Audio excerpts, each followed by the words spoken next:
Sir code எப்படி அது பார்க்குறீங்க? கோட் வந்து இப்போ அவர் அரசியலுக்கு வர போகிறேன்னு சொல்லியிருக்காரு.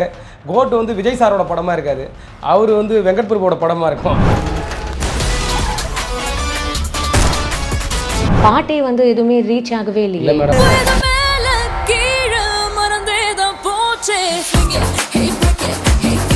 அவர் வந்து இப்போ சிரஞ்சீவி கூட வந்தார், போனார், நின்னார், பார்த்தாரு, மறுபடியும் வந்துட்டார் நடிக்கிறதுக்கு.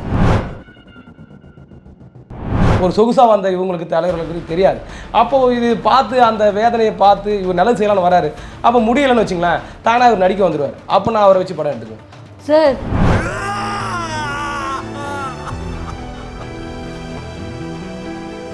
எனக்கு தெரிஞ்சு நான் கேள்வி கேட்டதுலயே அவர் வந்துருவாரு அப்படின்னு தான் சொல்லிருக்காங்க. அவர் திரும்பி வந்துருவாரு, நான் எடுப்பேன் அப்படின்றது. உண்மையுமே இதை பாக்குற விஜய் அவர்களே, நீ எனக்கு கூட இவ்வளவு கான்ஃபிடென்ட் இல்லையேப்பா, யார் சாமி நீ அப்படின்னு. தம்பி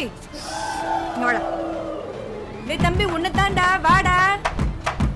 அதுக்கப்புறம் கமல் வந்தார், ஒன்றுமே இல்லாமல் அவரே போய் டிஎம்கே கூட சேர்ந்துட்டாரு. ரஜினி எனக்கு அரசியலே வேணாம்பான்னு பயந்து ஓடிட்டாரு. இப்போ இவர் வராரு. ஏதாச்சும் ஒரு நடிகர் வந்து எம்ஜிஆருக்கு அப்புறம் யாராவது முதலமைச்சர் ஆயிருந்தாங்கன்னா,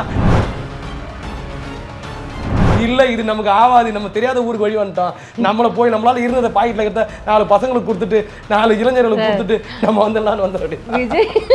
விஜய் அவர்களே இதை பார்த்தாலும் கண்டிப்பா ரசிப்பார் என்றதான் நான் நம்புறேன்.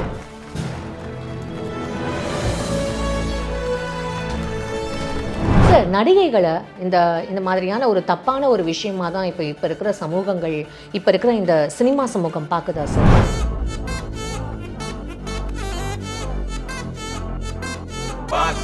நடிக்கிற பொண்ணு கூட போய் நான் டூயிட் பண்ணணுமா அப்படின்னு சொல்லிட்டு அவனை எடுத்துப்பானா, அங்கே வந்து அவன் சமூகம் எடுப்பீங்களா? நான் நடிப்பேன். எனக்கு நடிக்கிற பொண்ணை கல்யாணம் பண்ண கூட நான் கல்யாணம் பண்ணிப்பேன். நான் சமூகத்தை இல்லை மேடம், கல்யாணத்துக்கு போகாதீங்க. இல்லை சொல்கிறேன், நான் கண்டிப்பாக என் படத்தில் ஹீரோயினியாக நடிக்க. கல்யாணன்றது ஒரு வாழ்க்கை துணை. அப்போ பாரதி ராஜா உருவாக்குன மாதிரி புது புது நடிகர்களை புது புது ஹீரோக்களை உருவாக்குனதான் தமிழ் சினிமா வந்து ஆரோக்கியமாக இருக்கும். இப்போ தனுஷ் வந்து ஒரு சிறந்த நடிப்புலாம் வச்சுறாரு. ஆனால் தனுஷ் படத்துக்கு வர ஆரம்பிச்சோன்னு தான் அப்பனை வாடா போடான்னு கூப்பிடுறது, அப்பனை மரியாதை. அவர் ஃபஸ்ட்டு ஆரம்பிச்சிச்சு அவர் தான். அப்பா அவன் கெடுக்கிறான், அவன் போகிறான். ஒரு தந்தைக்கு மரியாதை இல்லாத உருவாக்குனதே தனுஷோட படங்களுக்கு அப்புறம் தான். வேற மாதிரி ஆயிடும்னா என்ன ஆகிடும்? என்னை வீட்டை விட்டு வெளியே போடான்னு சொல்ல அவரும் தான் சார். அவர் இன்னொரு விஷயமும் சொன்னார் சார், என்ன மாதிரி ஆளுங்களெல்லாம் பார்க்க தான் பிடிக்காது, பார்க்க தான் பிடிக்கும். அவரை பார்க்க பிடிச்சி எங்களுக்கு லாபம் சார். நீங்களும் அவர் போயஸ் கார்டனில் வீடு வாங்கினதை பற்றி பேசுகிறீங்களே, அவர் வந்து இதை பார்த்தோன்னா ரொம்ப ஃபீல் பண்ணுவார். ஏன்னா அவரே ரொம்ப எப்படியாவது இந்த மாதிரி போயஸ் கார்டனில் நம்ம ஒரு சின்ன வீடாவது ஒரு வீடு எப்படியாவது வாங்கிடணும். ஆமாம், ஃபீல் பண்ணிட்டோம் மேடம். அவர் ஒரு பெரிய வீடு கட்டாரு, ஒரு 10 ஏழைகளுக்கு வீடு கட்டி கொடுக்கட்டும்.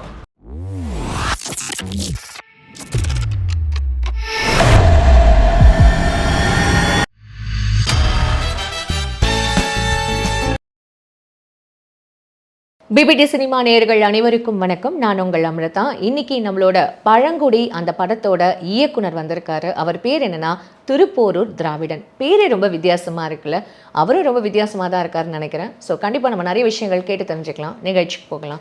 வணக்கம் சார். வணக்கம் சார். இப்போ நம்மளோட தமிழ் திரைப்படம் வந்து ரொம்ப பின்தங்கியில் ரொம்ப டவுனான மாதிரி இல்லையா சார்? டவுனான இருக்குது காரணம் நான் எது சொல்கிறேன்னா, இப்போ கேஜிஎஃப்னு கர்நாடகாவில் ஒரு படம் 1000 கோடி வசூல் பண்ணிச்சு. பாகுபலி ஒரு படம் 1000 கோடி வசூல் பண்ணிச்சு. RR ஒரு படம் 1000 கோடி வசூல் பண்ணிச்சு. தமிழ்நாட்டில் ஒரு படம் கூட வசூல் பண்ணலை. இங்கே வந்து இயக்குனர் சங்கம்னு ஒன்று இருக்குது. அந்த சங்கத்தில் அசிஸ்டன்ட் டைரக்டராக சேர்றதுக்கு 50,000 பணம் கட்டணும். 3 படத்தில் பேர் வரணும். அசிஸ்டன்ட் டைரக்டராக வர்றதுக்கு 3 படம் அசிஸ்டன்ட் உதவி இயக்குனர் பேர் வந்தால் தான் அவங்க கார்டு கொடுப்பாங்க. ஒரு பையன் ஊர்லேருந்து ஒரு கிராமத்து பையன் வரான் அசிஸ்டண்ட்டாக சேர்றதுக்கு. அவன் ஒரு டைரக்டரை தேடி அழைக்கிறதுக்கு 5 வருஷம் போயிடும். அவர்கிட்ட கெஞ்சி கூத்தாடி அசிஸ்டண்ட்டாக சேர்ந்தான்னா அதுக்கு 5 வருஷம் போயிடும். அவன் படம் பண்ணத்துக்கு ஸ்டார்ட் ஆகும்போது 15 வருஷம் போயிடும். இப்போ எனக்கே 43 வயசு ஆகுது, இன்னும் மேரேஜ் ஆகலை. இந்த டைரக்ஷன் பண்ணுறதுக்காக வந்து இல்லைனா ஊரில் நான் பெயிண்டிங் கான்ட்ராக்ட் அப்படி இப்படி எடுத்துருந்தேன்னா இன்றைக்கி நான் பெரிய ஒரு கல்யாணம் பண்ணியிருப்பேன், இன்றைக்கி ஒரு பெரிய கோடி சொன்னால் நானே படம் பண்ணியிருக்கலாம். அப்போ இங்கே துறையை தேடி வரும்போது அவங்கவுங்க மறைமுகமாக அவங்கவுங்க ஜாதியை சேர்ந்தவங்க அது வந்து கொஞ்சம் மறைமுகமாக இருந்துச்சு. இப்போ ரஞ்சித் வந்தோடனே நீ அந்த ஜாதி தானே, நீ அப்படியே அவங்கக்கிட்ட போய்க்கோ, இவரும் சேர்க்க மாட்டார், அவங்களும் சேர்க்க மாட்டாங்க. அப்போ திறமையான டைரக்டர் இங்கே உருவாக முடியாது. பணக்கார பையன் என்ன பண்ணுறான், அவன் ஷார்ட் ஃபிலிம் எடுக்கிறான், 4 பசங்களை ஒன்று கூடிக்கிறான், அந்த பேய் படம் எடுக்கிறான், கிரைம் படம் எடுக்கிறான், கொலை படம் எடுக்கிறான்.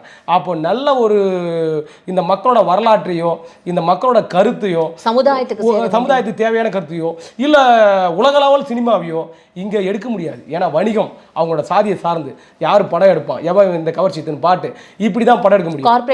கார்பரேட் கையில் போயிடுது.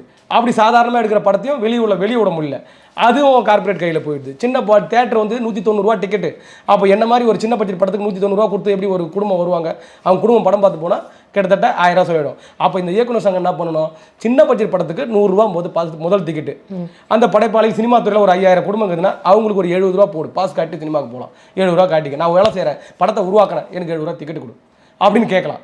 அதுக்கு அடுத்த கட்டத்தில் ஒரு 100 வித் 150 அப்படி பாப்கார்னா சராசரி மக்களுக்கு வாங்குறது ஒரு ரேட், ஒரு 50 ரூபா பாப்கார்ன் வச்சுக்கோ. இந்த காஸ்ட்லி பாப்கார்ன் இவ்வளோ, வாட்டர் கேனா இவ்வளோ, சராசரி எல்லாருக்கும் கேன், பொது கேன், வாட்டர் கேன் போடுங்க.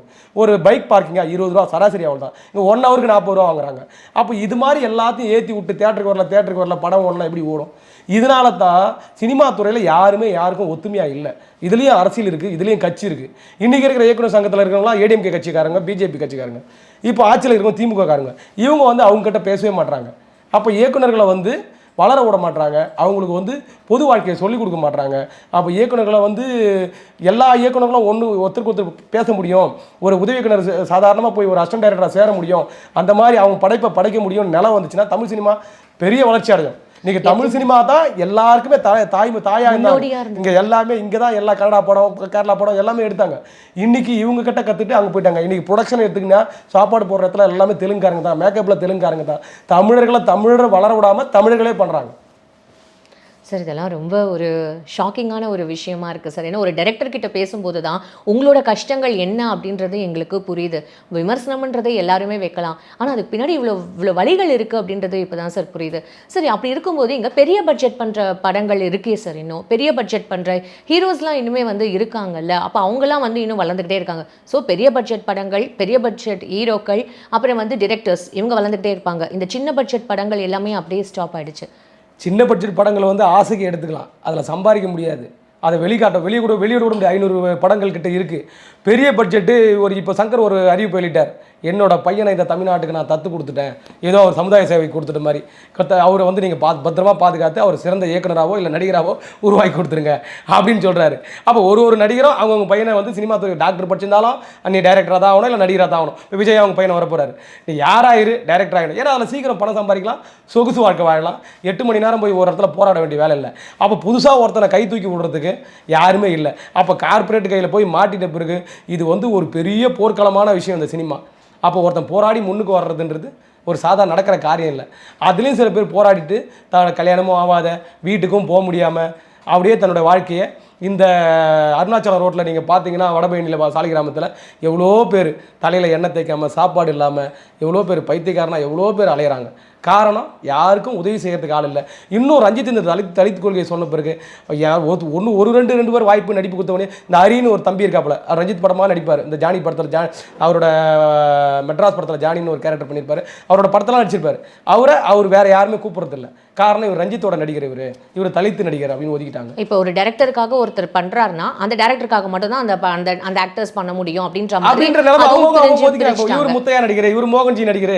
இப்போ அஜித்தோட மச்சான எடுத்துக்கினா அவர் ரிச்சர்ட், இவர் மோகன் ஜியோட ஹீரோ. ஏன்னா அவர் தான் தொடர்ந்து வாய்ப்பு கொடுக்குறாரு. இவர் தினேஷ், இப்போ லிங்கேஷ் ஒரு பையன் இருக்கான் எங்கள் ஊர், அவங்க அக்காலாம் எனக்கு கிளாஸ்மேட்டு, அவன் கபாலி படத்தில் எல்லாம் நடிச்சிருப்பான். அவன் லிங்கேஷ் ரஞ்சித்தோட ஹீரோ. அப்படி பகுதியாக பிரிச்சுட்டாங்க சினிமாவை. சார் இப்போ இந்த நடுலையும் தானே சார் இப்போ மணி அவர்கள் இந்த குட் நைட் படம் எடுத்தவங்க, அப்புறம் வந்து நம்மளோட பிரதீப் அவர் வந்து எடுத்த அந்த படங்கள்லாம் கூட நல்லாவே தானே சார் ஓடிச்சு. அதெல்லாம் ரொம்ப கமர்ஷியலான ஒரு படம், அதெல்லாம் மக்களால் வந்து ரசிக்கப்பட்டது ஒரு மேடம். நல்ல கதையை மைனூட்டாக எடுக்கிறதுக்கு மக்கள் தயாராக இருக்கிறாங்க. அப்போ மக்கள் இதை மீறி ஒரு பொதுத்தன்மையோடு எடுக்கிற இயக்குநர்கள் படத்தில் நடிக்கிற நடிகர்கள் வந்து பொதுத்தன்மையாக பார்க்குறாங்க. இதை மீறி அவங்களோட கருத்து, இது என் கருத்து தான், நீ இதை பார்த்து தான் ஆகணுன்ற சில இயக்குநர்கள் கையில் பிடிச்சி அதை வெறித்தனமாக அதை எடுக்கிறாங்க, மக்கள் வந்து ஒதுக்கி போயிடுறாங்க. சார் கோட் எப்படி அது பார்க்குறீங்க? கோட் வந்து இப்போ அவர் அரசியலுக்கு வரப்போகிறேன்னு சொல்லியிருக்காரு. கோட் வந்து விஜய் சாரோட படமாக இருக்காது, அவர் வந்து வெங்கட் பிரபுவோட படமாக இருக்கும். அதை வந்து நம்ம ஒன்று சொல்லுவோம். யுவன் சங்கர் ராஜா அவரோட பாட்டு பெருசாக வந்து இந்த வாட்டி ஏற்கப்படலையே. அனிருத் அவர்களோட இந்தியன் 2 படத்துலையும் அனிருத்துக்கு எப்போதுமே ஒரு பெரிய எதிர்பார்ப்பு இருக்கும். இப்போ இருக்கிற இளைஞர்களை கட்டி போட்டவர் அவர். யுவன் சங்கர் ராஜா அப்படின்னாலே மெலடி தான், அவரை வந்து ஒரு ட்ரக்கு அப்படின்ற மாதிரி பேசினேன். இவர் 2 பேருக்குமே பாட்டே வந்து எதுவுமே ரீச் ஆகவே இல்லை மேடம். என்னென்னா இப்போ இந்தியன் 2ல் வந்து அனிருத் பாட்டு பேசப்படலை. இப்போ இந்த ராயனில் ஒரு பாட்டு பேசப்பட்டுச்சு, ஏஆர் ரகுமான் அது பேசப்பட்டுச்சு. ஒரு படைப்பாளின்றவன், ஒரு கற்பனைவாதின்றவன் இளையராஜா கடவுள், இளையராஜாவை தவிர இந்த நல்ல இட்டு கொடுத்தாகணும், இதை தேவைப்படுது, இந்த படத்தை நீங்கள் தான் ஒப்படைச்சிட்டா அவர் கன்ஃபார்ம் இட்டு கொடுத்தே ஆவார். அவர் ஒருவரை தவிர வேற யாருமே உலக மியூசிக் டைரக்டர்னு நான் சொல்கிறேன். படைப்பாளி அந்த மயில் தானாக போட்டால் தான் இறகு, இவங்க பிடுங்கினா அது வராது. அப்போ இவங்க வந்து அந்த டைமில் அவங்களுக்கு இயற்கையாக அந்த இசை வந்துருச்சு, அந்த டியூன் வந்துருச்சுன்னா அது பாட்டு ஹிட் ஆகும். இல்லைனா அவங்ககிட்ட என்ன இருக்குதோ அதான் வரும். அதை வந்து ஒன்றுமே சொல்ல முடியாது. ஒரு டேரக்டராக உங்களால் வந்து இப்போ விஜய் அவரெல்லாம் இயக்கணும், எந்த ஒரு டேரக்டருக்குமே ஒரு ஆசை இருக்கும்ல. விஜய், அஜித், ரஜினி அவர்கள், கமல் அவர்கள்லாம் வச்சு இயக்கணும். இப்போ திடீர்னு இவர் வந்து நான் நடிக்க மாட்டேனுமே அப்படின்னு சொல்லிட்டு போறாரு. ஒரு டேரக்டராக உங்களுக்கு ஃபீல் இல்லை, எல்லாருக்கும் ஃபீலிங் இருக்கும். அவர் வந்து சிரஞ்சீவி கூட வந்தார், போனார், நின்னார், பார்த்தாரு, மறுபடியும் வந்துட்டார் நடிக்கிறதுக்கு. இவரும் பார்ப்பாரு. இங்கே இருக்கிற அரசியல் கட்டமைப்புன்றது பயங்கரமானது. ஒரு முதல்ல வந்து இவர் இந்த தமிழ்நாடு ஃபுல்லாக மாவட்ட செயலாளர்கள், ஒன்றிய செயலாளர்கள், அது இப்போ ஒரு 4 பேர் 234 தொகுதி. ஆமாம், இவர் அர்ஜென்ட்டுக்கு ஒரு பதிவு போட்டுருவார். 4 பேர் அங்கே திருடிடுவான், இல்லை 4 பேர் கஞ்சாவில் இருப்பான், 4 பேர் வெட்டு குத்தாயிடுவான். இப்போ யார் பேர் கெட்டு போவோம்? விஜய் பேர் தான் கெட்டு போகும். அப்போ ஒரு அரசியல்வாதி, முழுக்கமான அரசியல்வாதி, அந்த அடிப்படையிலேருந்து வந்தவன், கஷ்டத்துலேருந்து வந்தவங்க தான் அவன் யாரை போடலாம், எவன் கரெக்டாக நிற்பான், யார் கரெக்டாக வேலை செய்வாங்கன்னு அவங்களுக்கு தான் தெரியும். ஒரு சொகுசாக வந்த இவங்களுக்கு, தலைவர்களுக்கு தெரியாது. அப்போது இது பார்த்து அந்த வேதனையை பார்த்து இவர் நல்லது செய்யலான்னு வராரு. அப்போ முடியலைன்னு வச்சுங்களேன், தானே அவர் நடிக்க வந்துடுவார். அப்போ நான் அவரை வச்சு படம் எடுத்துக்குவேன். சார் இந்த மாதிரி இவ்வளோ ஒரு கான்ஃபிடென்ட்டா எப்படினாலும் எனக்கு தெரிஞ்சு நான் கேள்வி கேட்டதுலயே அவர் வந்துருவாரு அப்படின்னு தான் சொல்லியிருக்காங்க.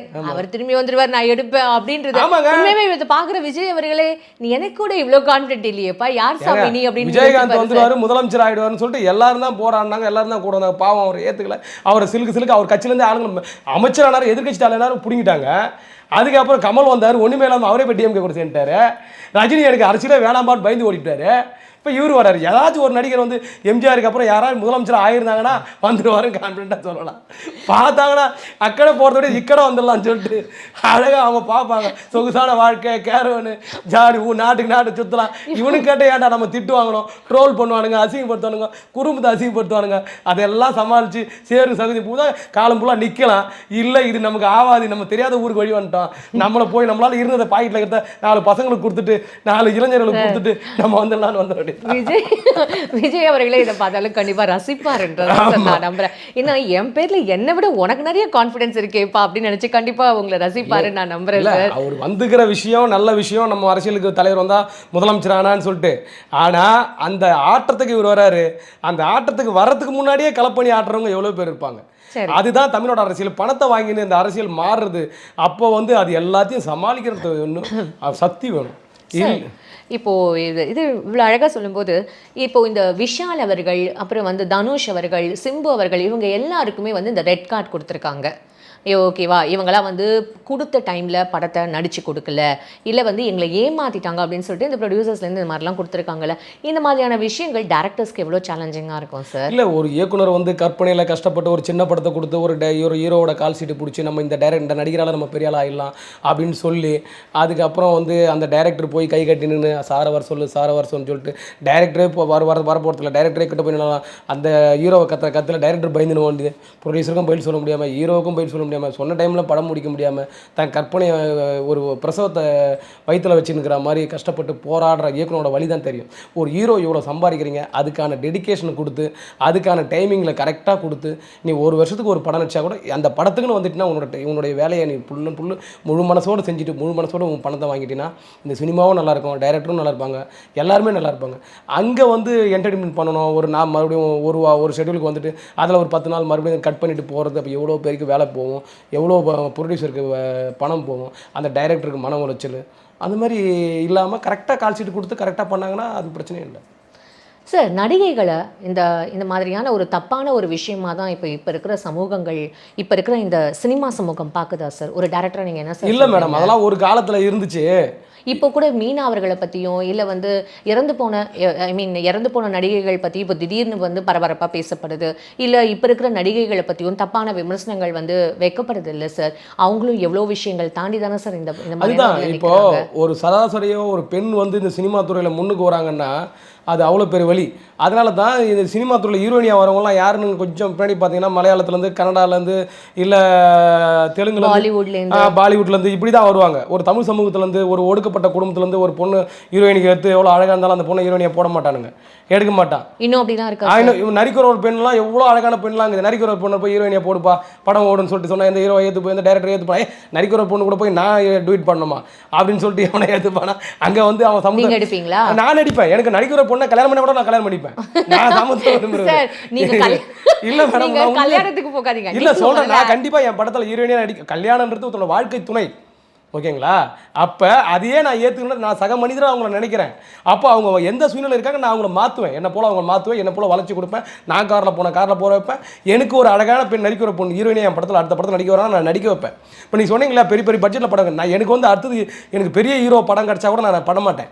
எனக்கு தேவையான புது ஹீரோ பெரிய பட்ஜெட்டில் பண்ணுவேன். நான் படத்துக்கு செலவு பண்ணுவேன், ஹீரோவுக்கோ ஹீரோயினுக்கோ செலவு பண்ண மாட்டேன். அந்த மேக்கிங் செலவு பண்ணுவேன். மற்ற டேரக்டர் என்ன பண்ணுறாங்க, அவங்களுக்கு என்ன பண்ணுறாங்க, ஒரு 50 கோடி சம்பளத்தை கொடுத்துட்டு அந்த மொத்த மேக்கிங்கே ஒரு 100 கோடி மேக்கிங்கை வந்து எல்லாத்தையும் பிரித்து பண்ணுவாங்க. அப்போ அங்கே மேக்கிங் வராது. அங்கே என்ன பண்ணுவாங்க, ரைட்ஸில் பாதி அமௌண்ட் வாங்கிட்டு மேக்கிங் செலவு பண்ணுறாங்க தெலுங்குல. அதனால் படம் பெரிய பிரம்மாண்டமாக வருது. நம்மால் ஃபுல்லாக அவங்க பாக்கெட்டில் டேரக்டர் பாதி பெரிய அமௌண்ட்டு, ஹீரோ பாதி பெரிய அமௌண்ட் போட்டு மேக்கிங் செலவு பண்ண மாட்டாங்க. அதனால அப்போ பாரதி ராஜா உருவாக்கின மாதிரி புது புது நடிகர்களை புது புது ஹீரோக்களை உருவாக்கினதான் தமிழ் சினிமா வந்து ஆரோக்கியமாக இருக்கும். சார், இப்போது எனக்கு வந்து ஒரு கேள்வி இருக்குங்க. இப்போ இருக்கிற வந்து யங்கர் ஜென்ரேஷனுக்கு இந்த போதை பழக்கம், அப்புறம் வந்து இந்த மாதிரியான மது விஷயம்தான் நிறைய வந்து போகுதில்ல. இப்போ இருக்கிற இந்த ஹீரோஸ் எல்லாமே வந்து அதெல்லாம் பண்ணாமல் இருந்திருந்தா நம்ம மக்களுக்கு இன்னும் இப்போ இருக்கிற யங்கர் ஜென்ரேஷனுக்கு நம்ம நல்ல விஷயம் கொண்டு போய் சேர்க்கலான்றது நிறைய பேரோட கருத்தாக இருக்கே சார். அந்த மாதிரியான நீங்கள் உங்கள் என்ன விஷயம்னா, இப்போ இருக்கிற பசங்க வந்து ஒரு புது ட்ரெண்டை உருவாக்கி வச்சுக்கிறாங்க. பிள்ளைங்கன்னு ஒரு ட்ரைப் வந்து இந்த இடத்துல ஃபுல்லாக கட்டிங் வெட்டுறது, அந்த கானா பாட்டு தான் வந்து புள்ளிங்கோட ஒரு அவங்களோட ட்ரேட்மார்க். ஆனால் ஒரு படம் அந்த கானா பாட்டு எங்கேருந்து வருதுன்னா அந்த பறையர் சமுதாயத்துக்கு வருது, இங்கே இருக்கிற சில வன்னியர் சமுதாயத்துக்கும் வருது, இந்த பூர்வ குடிகள் மக்களுக்கு வருதுன்னு சொல்லிட்டு சொல்கிறாங்க. ஆனால் இங்கே இருக்கிற வன்னியர் சமுதாயத்து மக்களோ இல்லை பறையர் சமுதாயத்து மக்களோ இங்கே வந்து இப்போ இந்த விருகம்பாக்கம் எம்எல்ஏ தொகுதியாக இருந்தாலும் சரி, இல்லை இந்த தென்சென்னை சொல்லி வேறு எங்கேயோ ஒரு மாவட்டத்தில் வந்து தான் இங்கே வந்து எம்பியாவோ எம்எல்ஏ இந்த மக்கள் ஒத்துமை இல்லாதால இவங்களுக்குள்ள பிரச்சனையை கலப்பிவிட்டு அவங்களுக்கு வந்து கொஞ்சம் வளர்ந்து வரான்னா அவனை கூப்பிட்டு நைஸாக அவனை வந்து அந்த அரசியல்வாதி யாரோ கூப்பிட்டு கஞ்சாவையோ இல்லை வந்து அந்த தலைவர் படம் ரிலீஸ் ஆகிற அன்றைக்கி அவனுக்கு கொஞ்சம் காசை கொடுத்து டிக்கெட்டை கொடுத்து அவனை திசை மாறி அவனை வந்து ரவுடியாவோ அது வந்து மிகப்படுத்துகிறாங்க. அப்போ ஒரு குறிப்பிட்ட ஏரியாவில் ஒரு தாய் தந்தை இருக்காங்கன்னா அந்த பையனுக்கு ஒரு 8 வயசு 10 வயசு ஆகுதுன்னா நீ கஷ்டப்படுறன்னா அந்த இடத்த விட்டு நீ முதல்ல நகர்ந்துடணும், அந்த பையனை ஒரு ஹாஸ்டலில் சேர்த்துடணும். அப்போ அந்த ஹீரோக்கள் நம்மளால் தான் அவங்க வந்து தம் அடிக்கிறாங்க, தண்ணி அடிக்கிறாங்க, ரவுடி. இப்போ தனுஷ் வந்து ஒரு சிறந்த நடிப்புலாம் வச்சுறாரு. ஆனால் தனுஷ் படத்துக்கு வர ஆரம்பித்தோடனே தான் அப்பனை வாடா போடான்னு கூப்பிட்றது, அப்பனை மரியாதை அவர் ஃபஸ்ட்டு ஆரம்பிச்சிச்சு அவர் தான். அப்பா அவன் கெடுக்கிறான், அவன் போகிறான், ஒரு தந்தைக்கு மரியாதை இல்லாத உருவாக்குனதே தனுஷோட படங்களுக்கு அப்புறம் தான். அதனால ஹீரோ அவரும் தான் சார். அவர் இன்னொரு விஷயமும் சொன்னார் சார், என்ன மாதிரி ஆளுங்களெல்லாம் பார்க்க தான் பிடிக்காது, பார்க்க தான் பிடிக்கும். ஆமாம், அவரை பார்க்க பிடிச்சி எங்களுக்கு என்ன லாபம்? அவர் பார்க்குறோம், படம் பார்க்குறோம், அவர் சம்பாதிச்சு கோடி போயஸ் கடனை ஊடு வாங்கி வச்சுக்கிறாரு. நமக்கு என்ன மேடம் லாபம்? பசங்களுக்கு இந்த இளைஞர்களுக்கு என்ன லாபம்? சார், நீங்களும் அவர் போயஸ் கார்டனில் வீடு வாங்கினதை பற்றி பேசுகிறீங்களே, அவர் வந்து இதை பார்த்தோன்னா ரொம்ப ஃபீல் பண்ணுவார். ஏன்னா அவரே ரொம்ப ஃபீல் பண்ணிட்டோம் மேடம். அவர் ஒரு பெரிய வீடு கட்டாரு, ஒரு 10 ஏழைகளுக்கு வீடு கட்டி கொடுக்கட்டும், 10 இளைஞர்களுக்கு அவரோட ரசிகர்களுக்கு வீடு கட்டி கொடுக்கட்டும், அவங்களுக்கு ஒரு பைக் வாங்கி கொடுக்கட்டும், இல்லை அவங்களுக்கு ஒரு ஊனமுற்ற பசங்க பேரலாம். லாரன்ஸ் சார் வந்து ஒரு ஒடுக்கப்பட்ட சமுதாயத்தில் பிறந்து இன்றைக்கி ஒரு கிட்டத்தட்ட ஒரு 50 கோடி ரூபாய்க்கு அவர் உதவி நலத்திட்டங்களில் செஞ்சுருக்காரு. அவர் வந்து இந்த சாதி இந்த மதம்லாம் பார்க்கல, அனைத்து மதங்களுக்கு அனைத்து சமுதாயத்து இளைஞர்களுக்கு தான் செய்கிறாரு. அந்த மாதிரி தனுஷ் கொஞ்சம் செய்யட்டுமே, தப்பு இல்லையா? அவர் மட்டும் வாங்கிட்டு பத்தது, இந்த மக்களான தானே நீ வாங்குற, இந்த இளைஞர்கள் இந்த மக்களும் கொஞ்சம் செய்ய. இவ்வளோ தூரம் வந்து வேறு ஒரு டைமென்ஷனில் வந்து சினிமா பற்றியும் இல்லை அதை பற்றின ஒரு விமர்சனம் வச்சு எங்கள் எல்லாருக்குமே வந்து ஒரு நல்ல ஒரு அழகான ஒரு கருத்தாக வந்து நீங்கள் சொல்லியிருக்கீங்க சார். உங்களோட பொன்னான நேரத்துக்கு ரொம்ப நன்றி. உங்களோட படம் பழங்குடி வெற்றி அடையணும் அப்படின்றத எங்கள் பிபிடி சினிமா நேயர்கள் சார்பாகவும் பிபிடி சினிமா டீம் சார்பாகவும் நாங்கள் வாழ்த்துக்களை தெரிவிச்சுக்கிறோம் சார். ரொம்ப நன்றி.